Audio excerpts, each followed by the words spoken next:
Hi, I'm Charles Arthur. I'm Technology Editor of The Guardian, and I'm here to talk about the Samsung Galaxy S4 and the HTC One smartphones.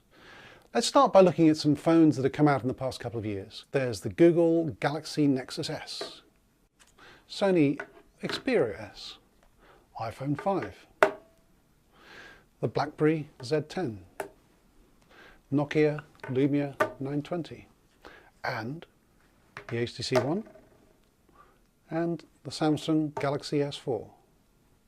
As you can see, the latest two are quite different from the others. They're coloured for one thing. They're silver in the case of the HTC One, white in the case of the Samsung, though you can also get it in other colours. But it's also noticeable that they're quite a bit bigger. The screen size is substantially larger, which is part of the fact that they come out of Asia, and in Asia larger screens are much more popular, and that's something which seems to be catching on more generally. So you can see it in the BlackBerry Z10, for example. The size of the screen is not quite as large, but it's comparable with the Samsung. HTC itself is coming out of Taiwan. It's a company which has been having a fair amount of trouble recently. A number of top executives have left. The company's revenues have been falling. Its profits have almost fallen to zero. And the HTC One is seen as its chance to really get a foothold in the market again. It's interesting to see what it's done here. It's going for a phone which is really high quality. This is a top-end device, really very much comparable with the GS4 and with the iPhone 5. It's priced about the same as well from the larger carriers. The interesting thing I thought about it is that when you go to the front page, when you actually turn the phone on, which is slightly difficult to do because the button to do it is up on the top of the phone. I found that always very hard to get to. You don't have a list of apps as you do on the BlackBerry or the Nokia or the iPhone. What instead you have is a whole set of news items, a sort of flipboard-like way of viewing news. So it's thinking about you wanting to look at content rather than news. The camera is rather well done, I think. It's a very simple camera when you come to it, but it does have all sorts of settings if you want to go and really knock yourself out. So you can do self-timers, you can do cropping, you can have different video qualities. If you want to get semi-professional with your camera quality, then you can. Yet at the same time, it's got a very simple setting so that you really aren't going to overrun and get confused on what you're trying to do with it. As a phone, it's very effective, it's not too big, it's very light, it weighs about the same, I would say, as the iPhone 5. They're very much comparable in weight. Interesting that it has an aluminium backing here, and it's also got Beats audio, and I have to say the headphones that come with it are the best headphones that I've used on pretty much any smartphone ever. They have a lot of bass, very clear, they're better than many of the headphones you can buy in shops. They're almost worth it for that part alone, I think. And it's a beautifully made piece of kit. No complaints at all about the build quality and the sound quality from the speakers. It's also got built-in speakers at the top and the bottom, which you can use if you want to be annoying to everyone else in the train carriage and play your music out loud. Again, the quality there is very good. Moving on to the Samsung Galaxy S4, this is the phone which Samsung is looking to sell millions and millions of. It says that it's already shipped 10 million of them in the first month. HTC says it's shipped about 5 million in the past couple of months or so since the launch. And what I found interesting about this phone is that it's a phone which reminds me of a science fiction story that I read when I was a child.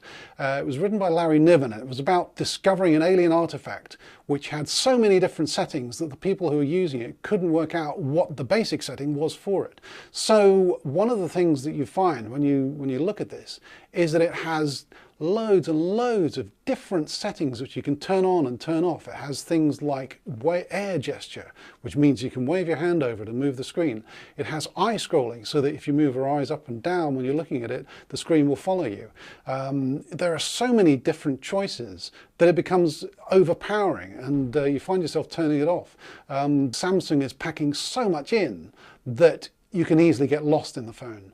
When you come to the home page, it's very simple. You have a few apps on the front. You've got the camera, some Samsung apps, the Google Play Store, you have your usual messages and so on. I found it interesting that in the home screen, when you have the lock screen, you don't have the camera setting. You actually have to go and enable that so by default you don't have instant access to the camera, which I think a lot of people will find is a bit annoying. You have to actually go into the settings and make a change to the lock screen display so that the shortcuts are displayed on the lock screen.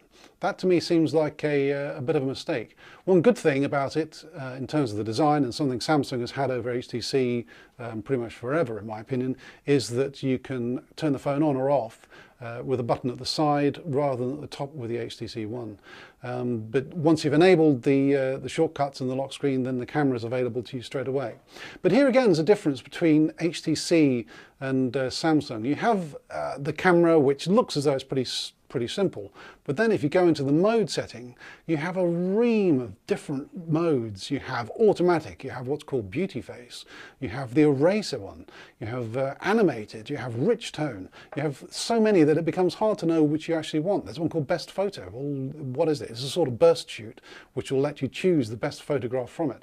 But would you choose between best photo or beauty face, or would you actually want to have eraser? You might find that each one is appropriate for the same scene, and the difficulty there is choosing between them. You get into a position where you have so much choice, it's hard actually to make a choice because there are multiple opportunities. And I think that that's, again, the area where Samsung is throwing so many things in that it can almost be overwhelming for the user. As a phone, it's pretty good. It's got good battery life. Again, it's going to last you a day easily, and the call quality is good. Samsung's been making mobile phones for a very long time, so it's very good at picking up signals and so on. There are a lot of Samsung apps on this, and certainly one criticism that people have had is that when you first sign into the phone, as well as being asked for a Google account, you can also be asked to sign into a Samsung account or to create one. That, to me, is an element of a phone which is not quite thought through. It's almost as if they've rushed this to market, which isn't true. This will have been in the works for a couple of years. And yet I think we've reached the point now in the Galaxy S4 where there's so much in the phone that trying to pack any more in would be overkill. And to some extent, it's easy to get lost.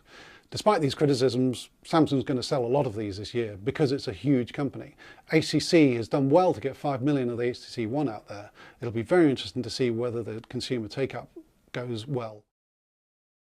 I have to say, if I was choosing one of these phones for myself, I'd be choosing the HTC One. First, because the headphones are so good. Secondly, because it's such a nice construction.